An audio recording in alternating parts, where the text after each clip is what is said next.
Welcome to another edition of the Basketball Teacher Podcast. Our mission is to bring you discussions on a wide array of topics in the coaching world to grow players on and off the court. You can connect with us on YouTube, Facebook, and Twitter, and also reach us directly through email at basketballteacherpodcast@gmail.com. Now, here's your host, Coach Mike Hernandez.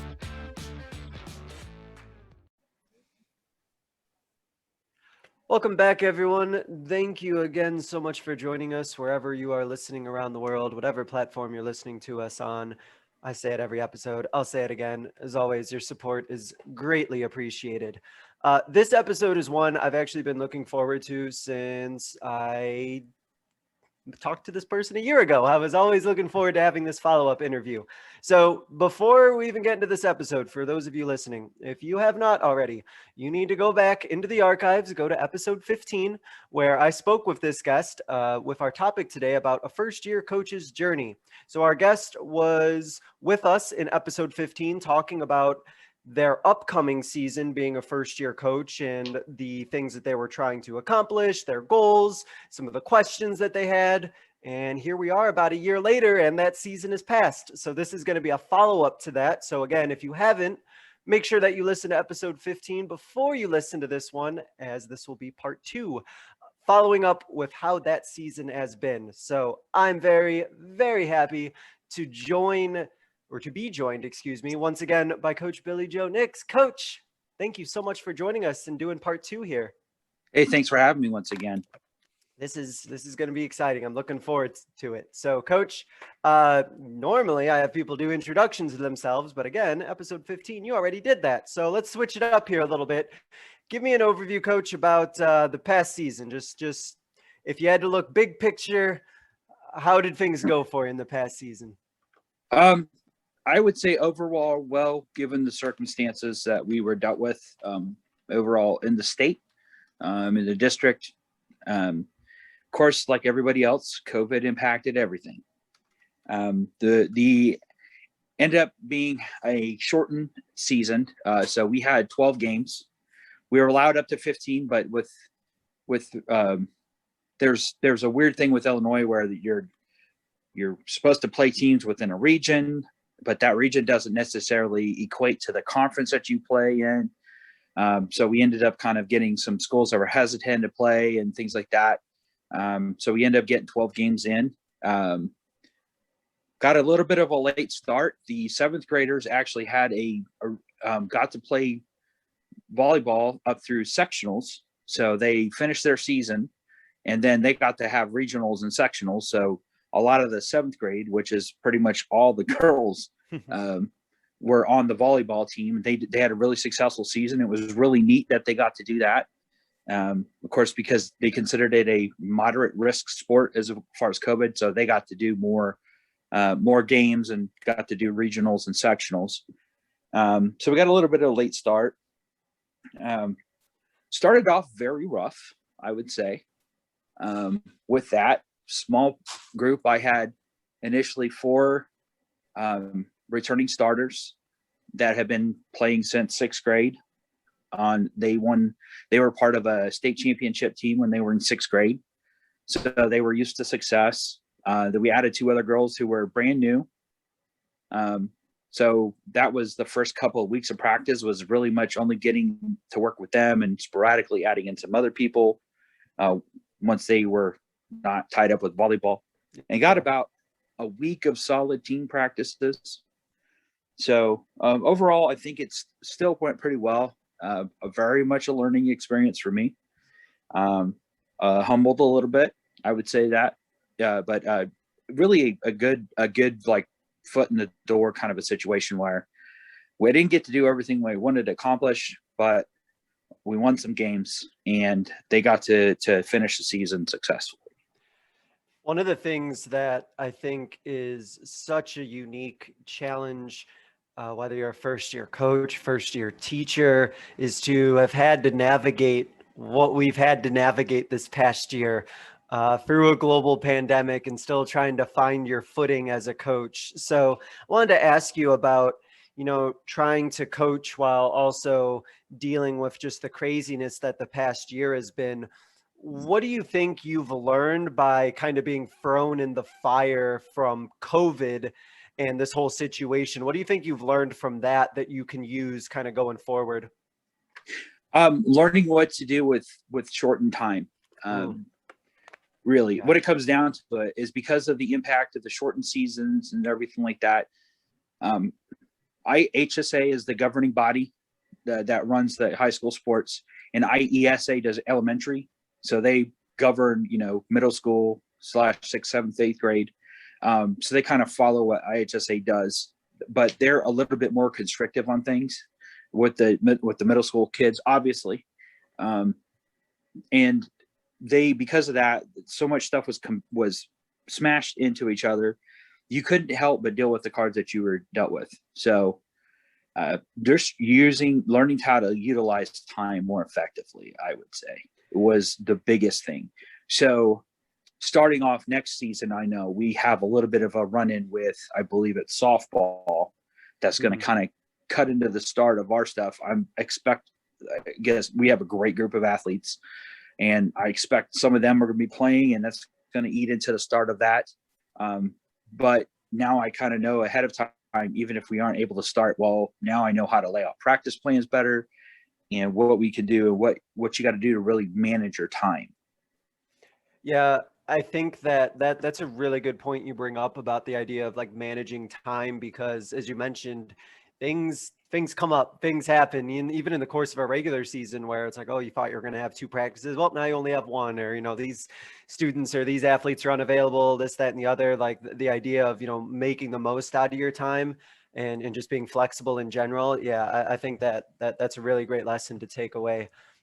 Speaking of lessons to take away, Coach, if you had to give your August 2020 self any piece of advice, so let's just say after our interview last year, you got to go back in time and talk to yourself and give yourself a piece of advice, what would you tell your August 2020 self?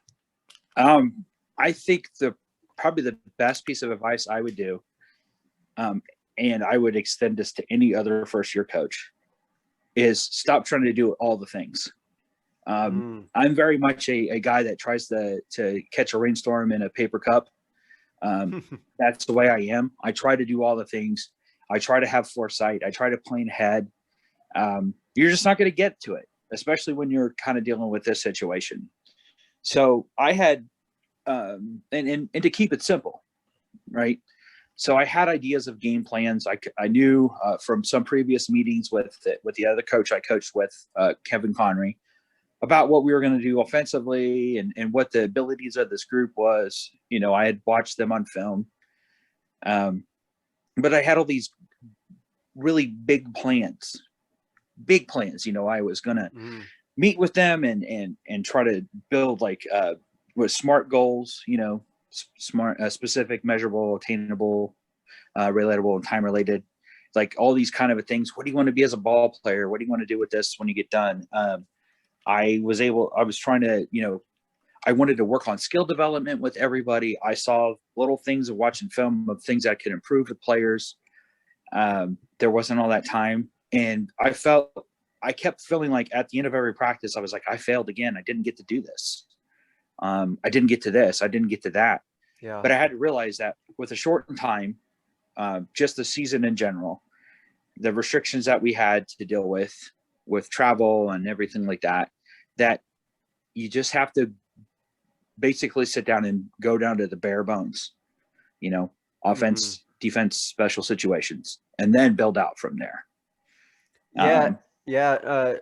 It's really hard. I think even for veteran coaches to almost let go, because you want to have your almost stamp on everything. Like I know for me, and I'll let you kind of elaborate that on it. I know for me, I didn't want anything to be left, up to chance, left to anyone else but me. Cause I trust myself. I can do all this. I don't want anything happening without me knowing it or me putting my stamp on it. And at least for me, I know when I first started, I stretched myself too thin, and I don't know if I was doing maybe the more important things as well as I should have been, because I was trying to do everything else. I don't know if you had an experience similar to that.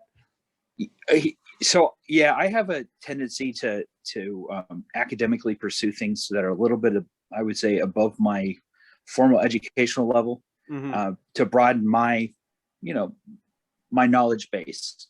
When we were talking about developing plans and things like this, I'm reading stuff about physiology, kinesiology, things like that, studying, and I've learned a lot, and a lot of the things that has to do, I still know, and I have that knowledge base. So I'm still glad that I took that time, but I was getting way too far into it, like studying the mechanics of shooting, and I had to realize, and I'm talking about like at the anatomic level, that it's too much, man.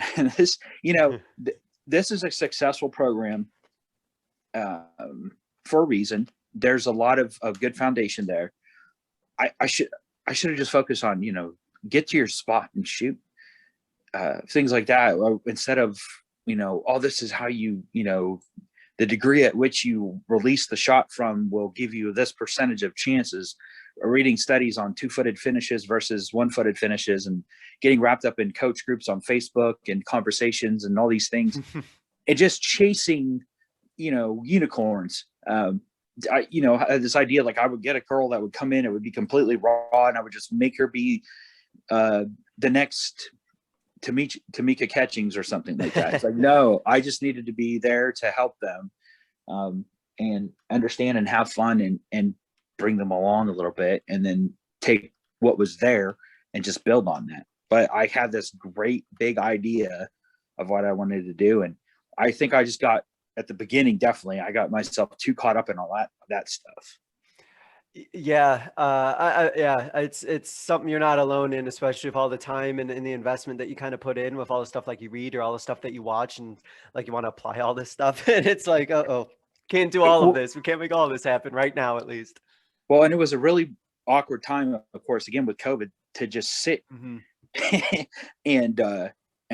think a lot, and to watch game films. I watched all the films that I had on the 7th grade team, because 8th graders were graduated on to high school. So I watched all the 7th grade game films of everything I had multiple times, and it was too much. I was so focused on what the other teams were doing, and stuff like that too. And of course, then again with the COVID situation, there was all those YouTube channels, people were broadcasting their games. So of course I was taking advantage of that and scouting and getting so caught up into what the other teams did that I lost sight of what I needed to focus on, which is what we do right. Yeah, that's a really interesting point that you brought up, because of the situation we were in 2020. That was like so much idle time, in a sense, that you had to just take in all this stuff. And it's almost like a car like sitting there that hasn't been used for a while. Like you're just ready to go.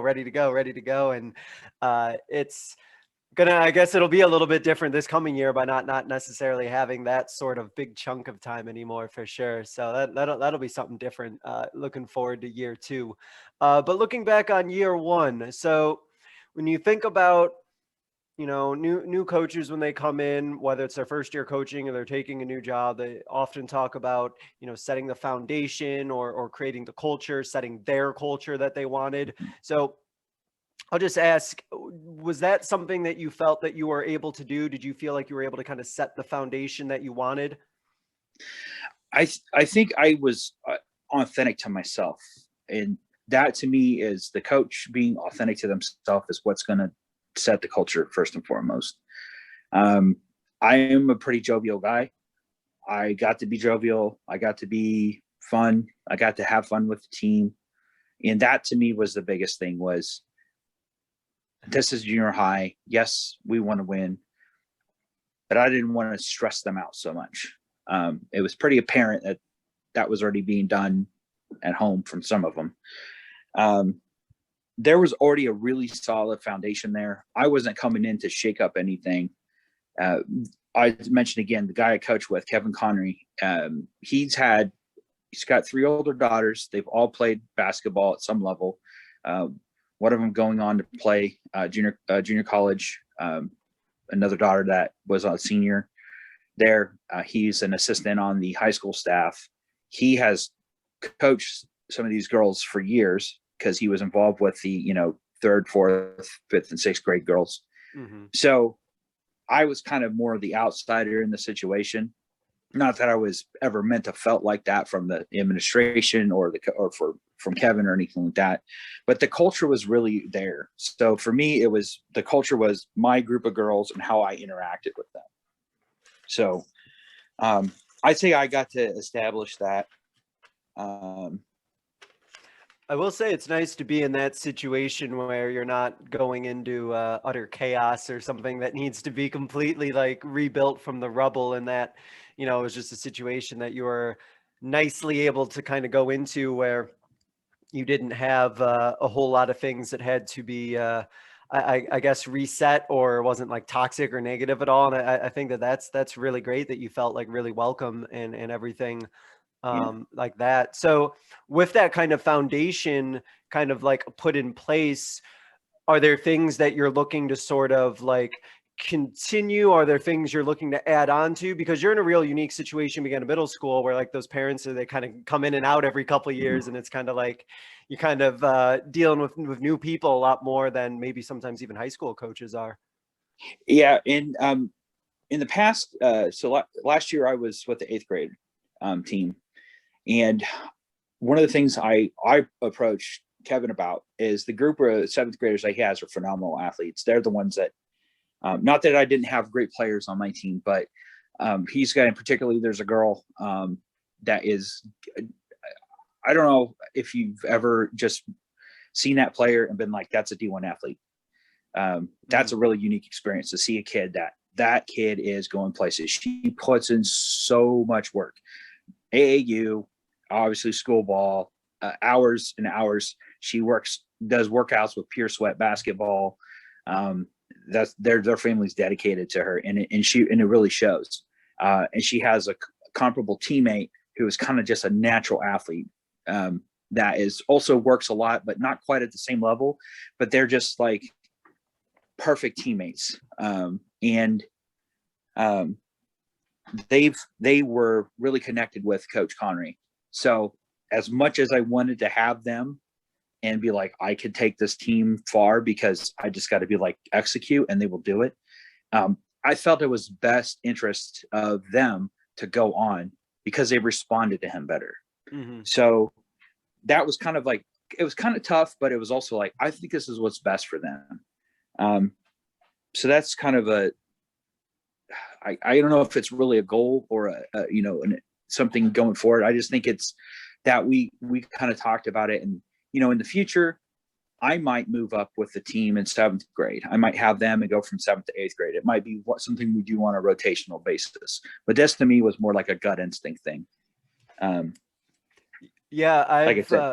I've heard about like some coaches, especially at the middle school level, I've heard about the ones who kind of do like the looping where you have like the 7th and 8th grade, and then you kind of go with the other unit, and some who like to, stick in what they are. And it'd be interesting if you ever go through that like loop about the changes that you would even see because of how much growth just takes place just from them as like people in middle school. Like just that in and of itself, I think would just be a real interesting perspective to see what they're like almost as like 6th graders as they come into you and then leave like ready to go to high school sort of thing. Yeah. And I think too, it's we actually have 6th graders that will come up and play also. So it's kind of an interesting thing where I'll get them for 2 years. You kind of get to have the same players for 3 years or so, but we really do integrate together. Coach Connery was like, hey, this is your team, this is my team. And I understood that, but I'm like, I want to mirror everything we do because I don't want people to get confused. I want to just kind of have the same systems and everything like that. So it's pretty much he stands up during his games, I stand up during my games. But like when he's working something with the group of girls, that aren't being worked with, they come down with me to the other end of the court and we work on skill development things. I like that. I think that's a goal that I have, is to really, really spend more time doing things. I like to use the games approach. I found that I like doing that a lot more than like just small-sided doing games. Yes. Yeah. So, rodeo rebound drills. We did like Queen of the Court. We did a lot of things that I've just kind of seen and researched. And even though YouTube can be a trap for the mind, sometimes you can find useful things there if you look in the right places. So little games to like kind of build on their competitiveness, but also to reward their competitiveness, because they are a really, really competitive group of young ladies and they like competing with each other. Sometimes to the detriment of their own physical well-being, but it's really awesome to see though. I think it's always easier to turn down the competitiveness sometimes than it is to try and bring it out in some people. So it's nice to see, and sometimes it's a little scary to see how much they get into it in practice. But it's good that they're invested and they're good that they're into it. Now that's awesome. One of the things that we talked about in our episode last year was a goal that you had for yourself was that you didn't want to sacrifice development for the sake of just getting wins. So reflecting back on that over the past year, how do you feel that went, and did it present any challenges at all? Yeah, it's gonna be a next year thing. Honestly, so like I said, I had the 4 main girls that were they've been playing together forever. Then we added the 2 new young ladies who came in. They were very, very, very raw. I know that one of them had played organized ball at some point in time. Our offense is pretty simple. We ran a lot of 4 and 5 read and react. A couple plays here and there, but nothing too complicated. A lot of it was honestly just like aggressiveness and things like that. Bringing them, I think there were some things I developed with them, but I think it was more like personal based. Like one girl was very shy and very timid, and by the end, I was getting her to like kind of yell on the court a little bit. She was playing some like really tough defense, and she took a charge and like the whole gym erupted. That was like a great feeling. Yeah. And I think I've mentioned back in the first podcast we did, I got a belt made. Yes. That was the Miss Hustle belt. She was one of the first recipients of it because she went out there and was playing really tough defense. There was a game that we had that we were just overmatched against the other team. Like we were just pretty dominant. And so I got to play her some really good solid minutes, and she showed really good effort on defense. And so that was a good thing. Now there were games that it got clear that if I was going to try to develop these other players, I was going to have to do it at certain moments and put them in smaller situations and kind of abbreviated moments.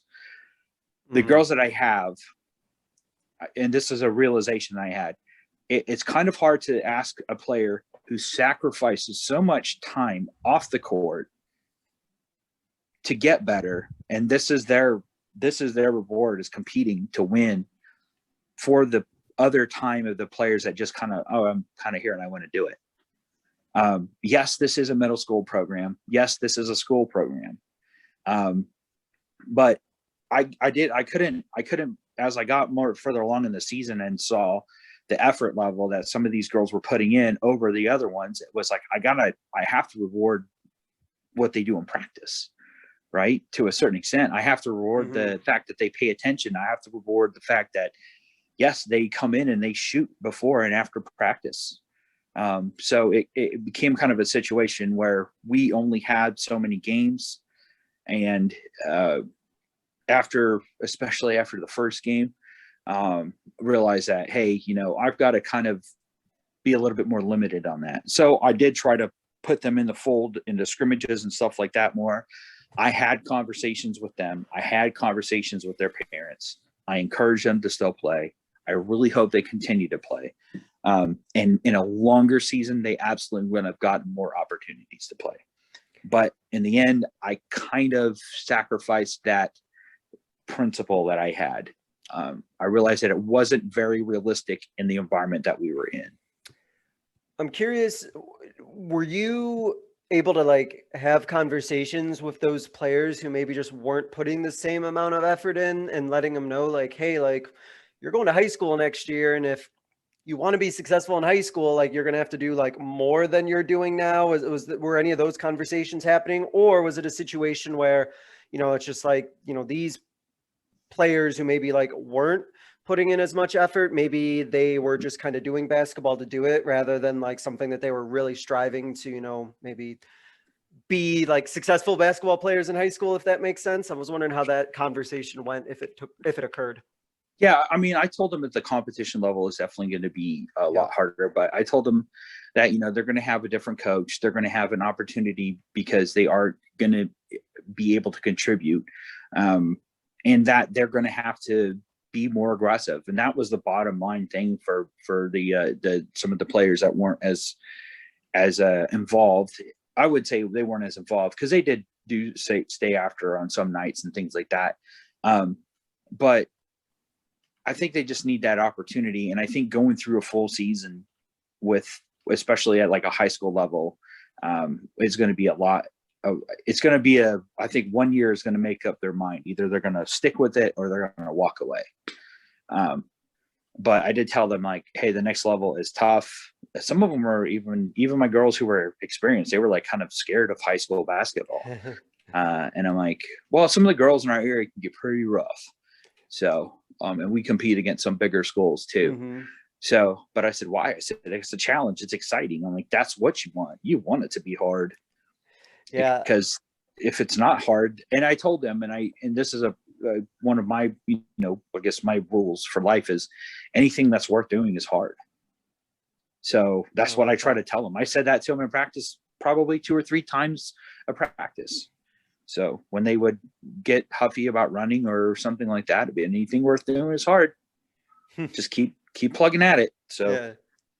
I'm curious, because you are in the middle school environment, so there's kind of some interesting nuances that kind of play out by being in the middle school level, especially because of your work with the 8th graders. Was there a lot of interaction or any interaction at all with like the high school coaches? Do your players kind of all go to the same high school, or how does that sort of work out with their sort of transition that they're going to make into next year? Yeah, with a lot of schools in the region, they are same building essentially. One half is high school, one half is middle school. Elementary is a separate building. So they pretty much just go down the hall next year. Their coach, the high school coach, has been there for a long time, and he did come and watch some games. They know him. A lot of the moms that are involved with the program know, they have him. There's older siblings that have played for him, so they kind of knew what they were going to expect. Now the junior varsity coach was a new guy this year, and he did come, and I really gave him like in-depth stuff about the players, like what they were like in practice, what they did well on the court, what they needed improvements on, and encouraged him to push one girl in particular to be a leader, because I think she will be. Yeah. She just needs that. She needs to come out and be vocal.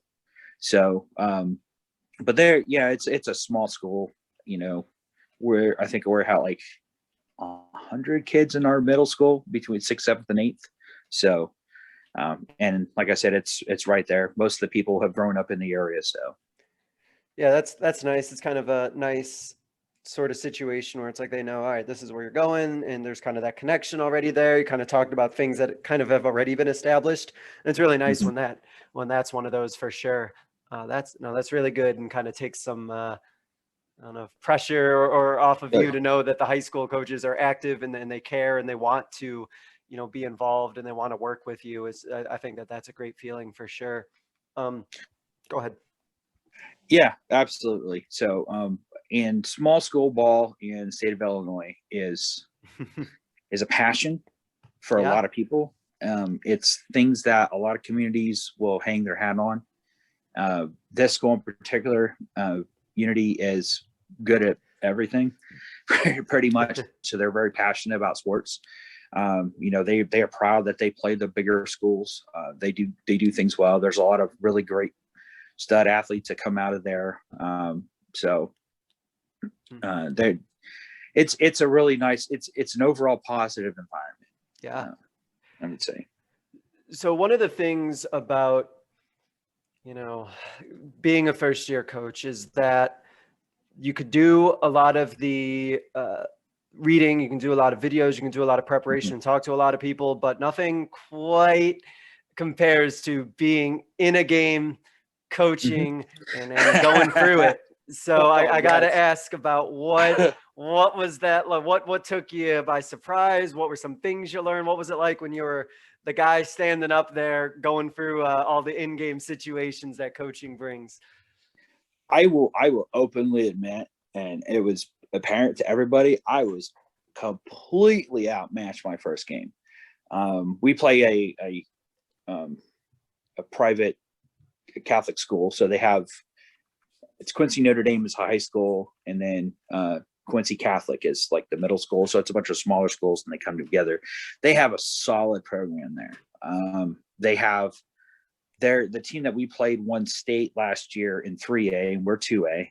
And then they added a 6'1" center in 8th grade. Man. So really well coached, obviously. They've got established. The girl that's on in our program that's an AAU player, she plays on a travel team coached by their 7th grade coach. And he's a great guy, and he's really knowledgeable, and he runs his team very well. The 7th grade won. It was a tight game. But again, having those two really good players was the equalizer. Being a little bit discombobulated that day, I think I had such a lump in my throat because it felt like coming up to this point, I was like, building up to it and everything like this. I had such high expectations of everything, of course, and getting on there and just blown off the court and just like understanding how to communicate, but just like, I don't know what it was. I mean, honestly, I think it was one of those things where in some ways I was overconfident. In some ways I was just underestimating. I was overconfident on my girls' abilities. They were great players, but you watch a film of a girl hit some threes in 7th grade, and then you think, well, she's going to do that again. Oh wait, they grew, so their bodies are still adjusting.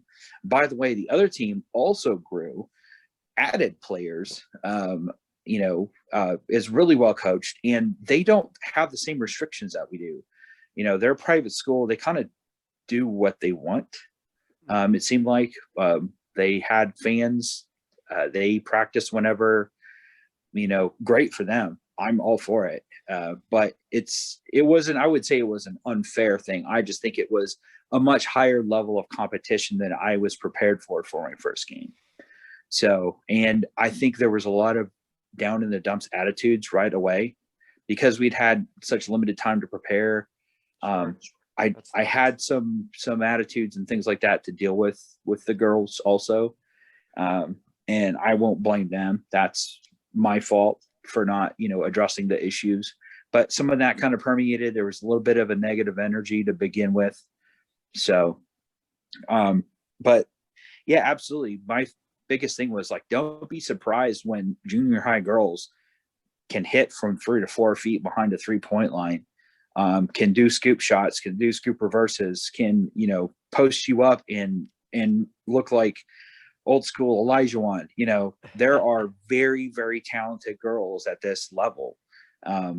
So, and don't overestimate what your girls can do because people get flustered. I was flustered. I wasn't quite sure how to articulate what I was thinking. I was over reliant. One of the things I know that next year, very rarely am I going to pick up a clipboard. I felt like I had to have a clipboard in my hand at every time out. And I just realized, what am I doing with this thing? I don't need it every single time. So I think that's a little bit of that romanticism of coaching. Like, I'm going to draw this great play. Yeah. No, you're not. You're going to, hey, just put them in a 2-3 zone and let them ride this thing out and grind the other team. And that was the biggest thing, was just getting that was my kind of like welcome to this league moment. And then like the next game we had, I was really confident about that. There was one player in particular that I was concerned about, and she shot up another 3 or 4 inches, added a step back 3, was a great shooter, was a great player anyways. The expectations going into that game was they stomped them every year, so we're going to stomp them again. Well, it's not that situation. So game 3 we won, and then we went back and lost 2 more games, and then we won the rest of the games for the season. Awesome. So, but and then another thing that I didn't mention was the last 2 games I actually had to sit out because my family, despite being vaccinated, my wife was caught COVID, so I had to miss the last 2 games. But I had a parent who's very active with the program, who's helped and keep stats, who's played some college ball, and she came in and helped out, and I'm glad that she was there to do that. So, and she came there the last 2 games. They finished those last 2 games. So we did beat a school. When we got our first really big win, it was a really great moment though. So, and that's one thing is, even though you're going to go through really hard times and it seems like you don't know what you're doing and everyone's upset or whatever, just wait, tough it out. You get those big wins. Like I said, we're a school of 100. We beat Quincy, and they're a much bigger program than we are. So they have a much bigger talent pool, and we were able to beat them. So that was a great moment. Yeah. It's funny you're mentioning some of these schools and some of these areas, and just like you did last episode, I'm like, oh, I know these. I know these areas. Being from Illinois, I'm like, yeah, I know what it's like down there. So, I have to then just kind of extrapolate a little bit. Then, as the games were going on throughout the season, did you find that things kind of did like slow down for you? Was there kind of a transition where like, okay, like I went through the first 1 or 2, and now like I'm kind of in my flow? Yeah, absolutely. I would say by the time we got to the and a lot of it, honestly, I attribute that to the guy I was coaching with, Coach Connery. I talked with him. He helped me start doing subbing in, which took a lot of that off my mind, putting in players and everything like that.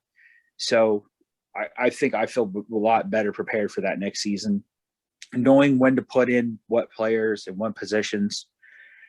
I had some times where I had some mismatches on defense, and I heard about it from the people behind me. But really just trying to, I kind of I think this person I can't go with that. It's like, put your best player on their best player, put the second best player on their second best player. Obviously you're going to have things you want to match up a little bit with height and stuff like that, but starting to get in that flow. And then we actually got to where we were set that, hey, we really do good with the 2-3 zone. And those 2 young ladies that I mentioned that were in the 7th grade team, they came on and they ended up being the starters. One of the 8th graders, I made her be my 6th woman off the bench. And she took that very well. She was normally the starter and everything like that, but she filled in the role nice, came in and played really good defense, encouraged her to shoot. She shot pretty well. But just like extending out that 2-3 zone and trapping and then falling back and stuff and realizing, hey, this is our bread and butter. I hate relying on a zone so much because it's kind of contrary to your philosophy, but sometimes you just got to do it with the personnel that you have. And it's what they felt comfortable with. So, and putting the right person in the right spot. So, cause even like my best player in the 8th grade, she's very tall, for her age, and, okay, she's in the middle. Didn't work that way. I had to put one of my shorter players in the middle because she is such a good rebounder, and she gave effort and she bothered some shots and things like that too. But just kind of like letting the players almost dictate what you're going to do rather than trying to dictate to them what they're going to do. Sure. Because again, what we run on offense and everything like that is pretty free flowing with the read and react system. I believe in it still, and I'm going to stick with it. But it kind of forces them to do some things that they might not be comfortable with, but you can also add things. So it's like, okay, well, you're going to be in a 4-out, you're going to be here. But in defense, especially, it's like, well, I can't do a full court press with them. Right. I couldn't. I started wanting to do that, and then the other coach, Coach Connery, was like, I don't think you want to do that. And then he got me rethinking some things, and it's just like, you're right. So kind of letting the players and what their abilities are. And that came about after getting more comfortable with them, being honest with myself and my limitations, and being honest about them and their limitations, and realizing what worked best for us. And then it ended up being pretty successful at the end.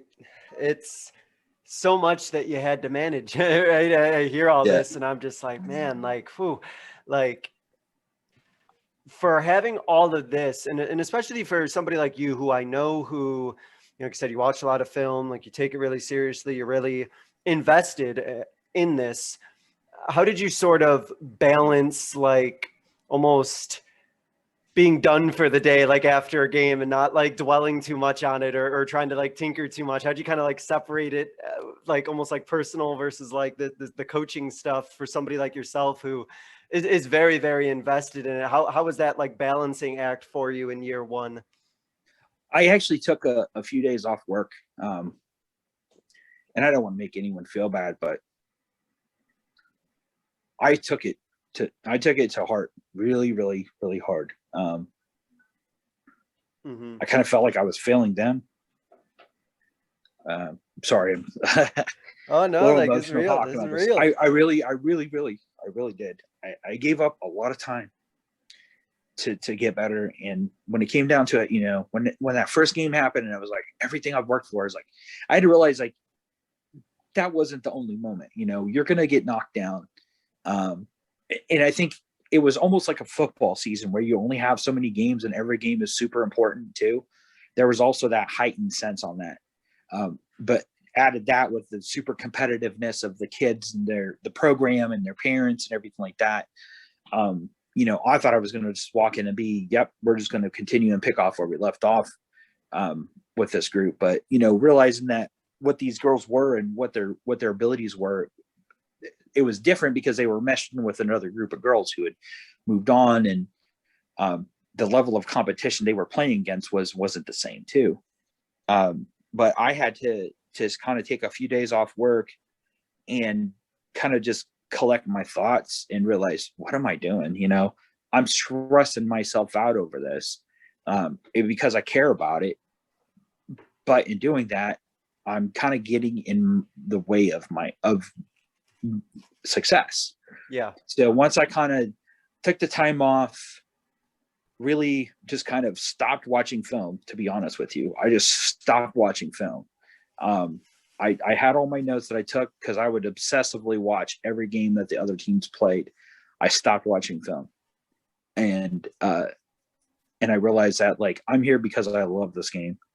And because these girls love this game. And then that really helped me reset myself. So, yeah, it's sometimes you get so into like the weeds of it, and like you're in it, and sometimes you just have to almost force yourself, like you said, taking a couple of days off to really just like step back, almost kind of collect yourself, and almost like I've had like instances where I almost have to like regain my own like confidence in myself, I guess, because I just get so like into it, or like get into my own head sometimes that you have to kind of take a step back before you can move forward. And I feel like this is a good kind of transition to ask about, you know, knowing that you've been through this experience, you know, if you were to talk to somebody who's going to be a first year coach, what are some things that you might tell them, like they might have happen, or some things that they might want to look out for that they might otherwise, you know, not be thinking about? Well, like I said earlier, be realistic with your expectations of yourself and of the players that you're coaching and of your competition. You know, plan for the worst and hope for the best situation. Don't come in and think you're going to be Phil Jackson on day one. Don't think that, you know, your superstar player is going to be, you know, the next coming of the greatest person to play the game. You know, if they surprise you and everything like that, that's great. And then you can kind of take early games as learning experiences. So, and then I ended up going back and rewatching film later on after the season and realizing I made this mistake. I made this mistake. This player made that mistake. That's how I should have corrected them and everything like this. And now I feel fully confident going to next season. I'm back to my usual cocky self. But that's another thing is, you know, confidence is key to success in a lot of areas, but you're going to get humbled at some point in time. So just be prepared for it too. That's a big thing is you know, and like I said, when you come into a program, every program's different. So, and then just let the kids know that you care about them as people. That's the big thing too, is I think making that personal connection helps out a lot. Yeah, I like that a lot. I like the idea. I like the what you mentioned though about, you know, keeping your confidence, maintaining your confidence. I think you used the word cocky, but I'll use the word confidence for you about, you know, being still confident in yourself. And it sounds like you now have a lot of, I think, ideas kind of going into year two. Like there's been a lot of things that you've kind of like taken from this, and now you're kind of ready to apply and kind of move on to next year. Oh yeah, we're going to be good next year. You heard it here first. We're going to be good. I heard it. So what's next now? Year two. What are you looking at now? Like, okay, I did this year one as a coach. I know now year two as a coach, this is where I feel like I'm headed. What does that look like for you? I think I want to. I want to have a winning record first and foremost on the regular season. Winning wasn't a big thing to me. It still isn't the big thing to me, but I realize how much it matters to the players.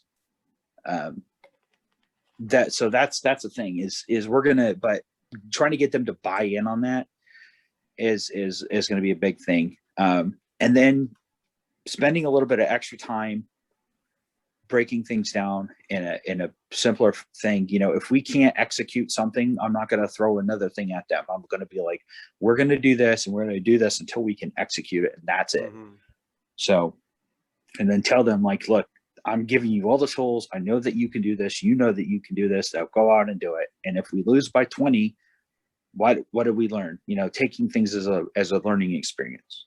So, but I'm just really stoked about next season. I'm like, I remember there was a game we had, we end up losing, but it was one of the best moments of coaching. And I was jumping up and down on the sideline. I think I might've torn my meniscus again. Oh no. But I was so pumped up. And, I mean, we lost, they were obviously upset, but I was, man, that effort level that they put forth was amazing.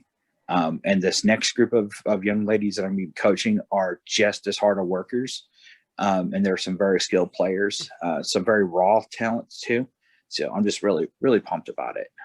So what are you, as somebody who plans a lot and as somebody who prepares a lot and puts a lot of time and effort into this, now that you've seen the 7th graders from last year and, you know, they're coming up and you're going to be working with them now as 8th graders, what are you kind of feeling like in terms of like their skill development? Are there things that you have in place for like those players coming in that you want to work with and get them working on? What's that like now that you almost in a way have a group that you've seen for a year that you're now going to directly be working with this coming year? Yeah, well, actually, when I mentioned before is I'm actually going to be going down to the 7th grade. So, oh, that's right. And yes, it's not a step you'll still see the 8th graders. That's right. Though. Yeah. I still will. There's a couple of them that I definitely will want to work with, some ball handling stuff. Cause that was a big thing is, you know, I believe in having everybody be able to grab the ball off a rebound and push the ball up the court. Like I said, Coach Connery and I and he said this, he's like, we're two different guys. We have two different ideas. We're going to do things a little bit differently. The 6th graders that he had played up, he had a select group of 6th graders that came in and filled out the rest of the 7th grade roster. I'm going to utilize them a little bit different. So because I saw a little bit more in some of them than maybe he did, or at least according to the playing time. Sure. So there's a young lady who I think is going to be a really, really great ball handler if she gets out of her head a little bit. and she's got a little bit of a swagger and a little bit of a street ball kind of a play with her. And I'm like, I'm going to put the ball in her hands and be like, go girl, you know? And then get my other players to just really just, you know, play a fierce lockdown defense. So my plans are to build up the confidence, because some of them need some confidence build up, and to really empower middle schoolers. Yeah, absolutely. Absolutely. Yeah. So dealing with their social issues and everything like that. So, which by the way, as a coach, I know I don't want to hear about that stuff. Keep it out of the gym. You know, boys are icky. Just leave it alone. But really trying to empower some of them to be vocal. That's one of the biggest things, is I was always talking about having energy and being vocal, and they never really like talk on the court the way I want them to. So figuring out how to get them, that's going to be, I think, my biggest challenge, is getting them to actually call out things. So as you kind of think about those goals and the things that you want to do for next year, what are you as a coach doing to sort of like work on your coaching? You had all the time last year, and now it's kind of like, all right, now you have year one and now you're heading into year two. What does that kind of like professional development type journey kind of look like for you now going into year two? Well, I've been trying to get into some camps. I was actually scheduled to go to PGC basketball camp. Okay, yeah. There's work conflict, so I'm trying to find a way to get to something. There's some virtual online clinics. Illinois has the Illinois Basketball Coaches Association. They have some online clinics. I really want to kind of brush up on a lot of the special situations, you know, the inbounds, plays that I could do, because sometimes we had a tendency to run the same things over and over and over and over again, trying to build things that are a little bit simpler, but that will kind of throw a different look at other teams, because you can't count on them just outworking somebody off of a pick. So, you know, giving them opportunities to get better spacing on things like that. And then really hampering the positionless basketball to the point to where everybody is confident at, or will at least try to attack the basket, because there's a lot of them that they're out there and all they want to do is pass the ball. I don't want that. So trying to get them to understand that. And by doing that, I am revisiting all of the better basketball stuff from Rick Torbett. So excellent. That's something that I have, and of course, I think I've mentioned it before. I know that you've talked about some of that stuff with the positionless basketball with other coaches. There's so many ways to do it. So I'm going back and revisiting that. And I am watching like Iowa women's basketball. There's a bunch of game film out there. I love to watch them play. They do a lot of that stuff. Just kind of absorbing all of those things, so I can include more actions for them, because we got a little stiff on things. So absorbing all of that stuff and then trying to like reiterate it. And if I can't get them to cut across the read line when somebody jumps out, I'm going to lose my mind. You know, how many times you get them and it's like backdoor, you know, and they don't get it. And it's so hard. And it's something Coach Conry has worked on them with since they were young, you know, because he's been there for a long time, and he's used a lot of the same things in his coaching. So, and then I guess a lot of it is just like, okay, reaching out to other coaches. So like there's groups that I've joined and things like that, and reaching out there and talking with them. Hey, how did you do this? Or how did you find this successful? And then also kind of limiting myself. I got to quit studying like 18 different offenses and, you know, learning about the European ball screen. I'm not going to use that, you know? So all these little actions and things like that. But also just watching a lot of basketball too. I love the WNBA. Great season so far this year. And I think those are things that you can apply. You could take pro level basketball and the WNBA and apply it at every level of girls basketball and boys basketball too, because it is a more fundamental game, I believe, and there's a lot of greatness in there. It's really good to watch. So one of the things that I think a lot of coaches, especially first year coaches, they might be aware of it, but there's nothing quite like actually experiencing it, is the human element of this. You obviously, as an adult male working as a coach, working with adolescent, girls who are, about to enter high school, as well as with parent interactions as well. There's a lot of, at least I know for me, as somebody who has coached middle school boys and girls before, there's a lot of things I had to learn about the human element of everything. What have you kind of learned about that, kind of like the non-basketball, but the actual person-to-person element over the past year? I think one of the biggest things is I learned that I have to be a more effective and decisive communicator.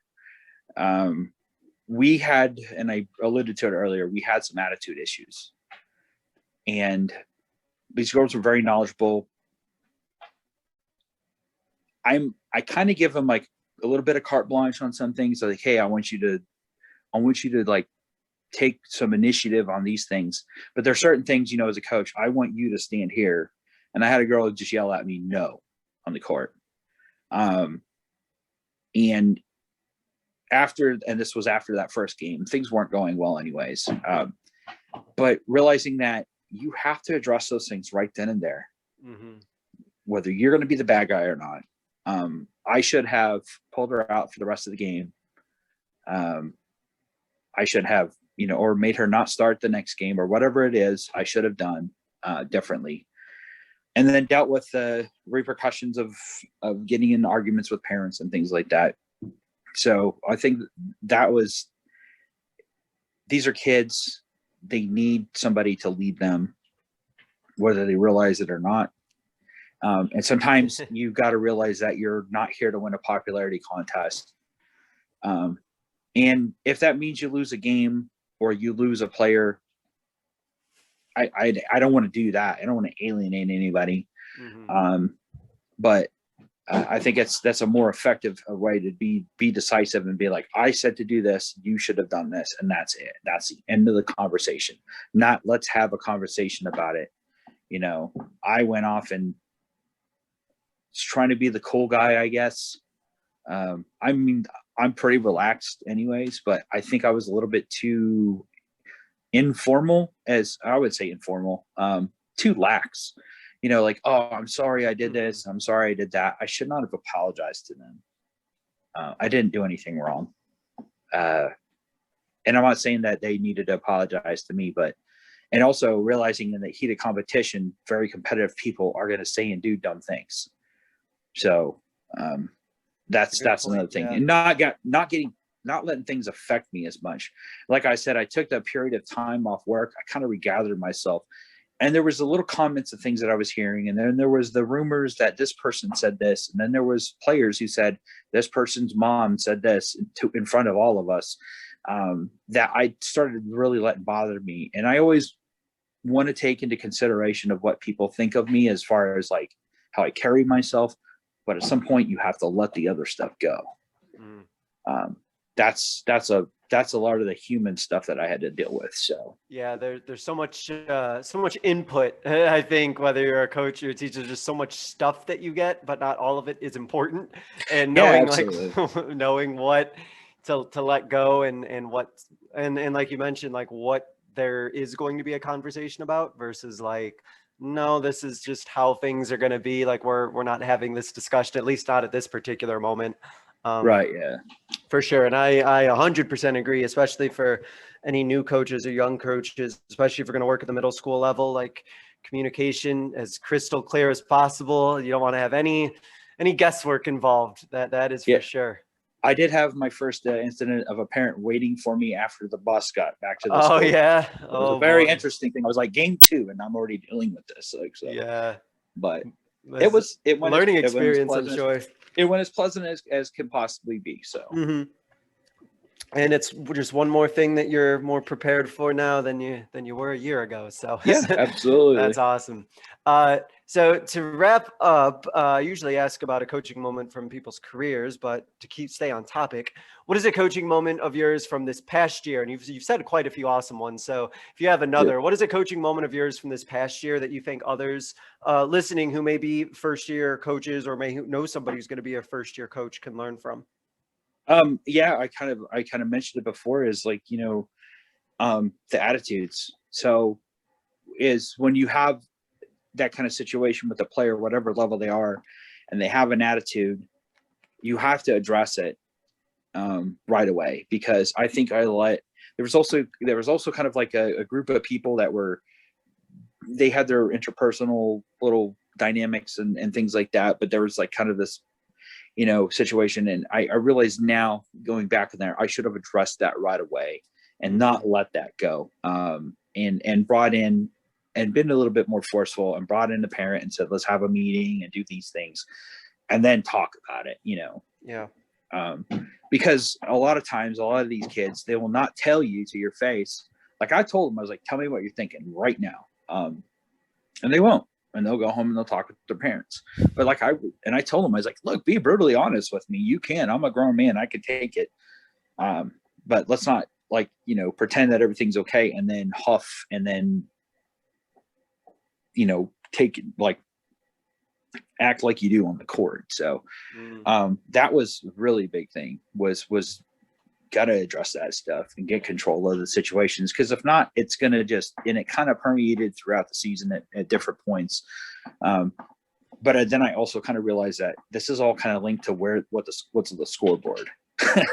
Yeah. So isn't that so true? You have to address those things, but you also have to realize that, if we're up by 10 as opposed to down by 10, the situation might be a little different. Yeah, a lot of things kind of change by the scoreboard there, but no, that's good. That's really well put. Awesome. And then to wrap up, just like we did last time, I'm going to give you, Coach, your 60-second soapbox, whatever topic or thought comes to mind here to wrap up. I'm going to go ahead and give you the floor. Go ahead and take it away. Sports parents, love them or hate them, they're going to be there. So, I've coached, and I've talked with you before, I've coached with younger girls in travel school ball situations. My son is now involved with the AAU program, and obviously I've coached now here at junior high girls. And I have always had, even when I played in high school, very involved, very vocal sports parents. You can love them or hate them, but they're going to be there. It's probably better that you love them, because they're, in the end, they are there for their kids. And that is a whole lot better than them not caring. So if you have to bear the brunt of somebody's ire because their kid didn't get, so many minutes, or that you blew the game, or you're not running the offense right, or whatever it is, take it in stride to a certain point. Because I would much rather have that mom in the stands screaming than I would her kid looking up and not seeing her there. Because in the end, it's about the kids. Also check on the kids, because sometimes those parents do put a little extra pressure on their kids, but it's 100% better that they are there and they are part of the program, because when times are good, they will be there to support you. So I like that a lot. I think it's always good to have a reminder about, parents, how necessary they are, and how, as we've said a couple of times with other guests, if the parent, the kid, and the coach, they're all working together, I think great things happen. So really awesome reminder for sure. Well, Coach Dix, thank you for coming back, talking about the year that was, the good, the bad, not too much ugly, a lot of good. So yep. I appreciate the honest reflection on that. And I look forward to staying in touch with you and seeing how year 2 goes, especially under more normal circumstances. So Coach, thanks for spending some time, and good luck as you get the road going for year 2. Thanks, Coach. All right. Thank you. Thanks for having me. And thank you guys for listening. This was another edition of the Basketball Teacher Podcast. We will see you guys next time.